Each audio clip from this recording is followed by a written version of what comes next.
A real estate price is going to drop in 2024. So I see this topic come up quite a bit on social media, and you have real estate experts that say prices are going to drop, and then those who say prices are going to either stay flat or go up.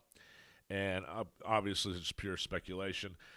My history in selling, I've been selling for like 23 years, something like that, and in that time period, I've seen prices drop in the 2007 2009 time period when we had the foreclosure crisis. Every other period of time, home prices either stayed flat or they went up.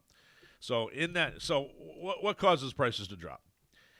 Ultimately, it's just supply demand. You have a huge number of sellers and not a lot of demand, and that's ultimately what happened in 2007 2009. This market is drastically different than that market. That market, you had people, they were just giving money away to anyone. I knew people that made $50,000 and controlled 5 houses that they couldn't afford, and they were just doing it all on speculation, for speculation. And so ultimately, what happened is those people had to give the keys back to the bank. The banks had flooded the market with all this property. There weren't a lot of buyers at that time, so prices naturally dropped.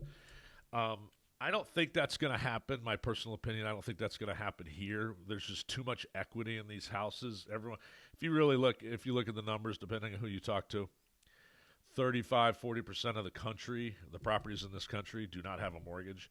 So those are very strong sellers. Those are not going to be desperate sellers. So I just don't see the market flooding with a bunch of property.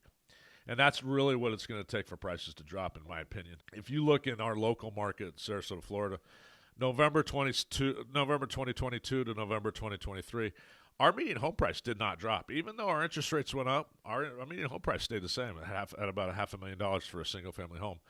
And our sales actually went up 31%.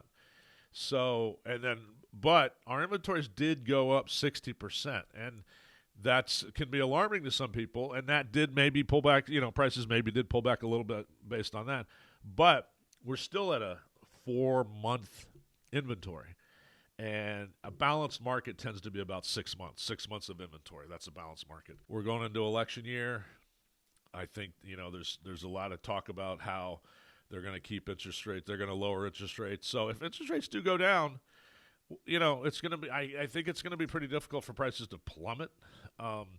So if you're on the fence, if you're a buyer or seller and you're thinking of selling or you're thinking of buying a house, if interest rates drop, I could, it's feasible that prices could actually go up again and go up, pretty dramatically. Now, I will say I do worry about affordability because, especially in Florida, with insurance and taxes and prices and interest rates, it is getting more and more expensive, and we're outstripping affordability for a lot of people. So we'll see what happens there. But ultimately, if you're waiting for a price plummet, $1 million house is going to go to $500,000, I just don't see that on the horizon. I could be wrong, but I'm not. I don't see the market dynamics and the market data showing me that that's going to happen.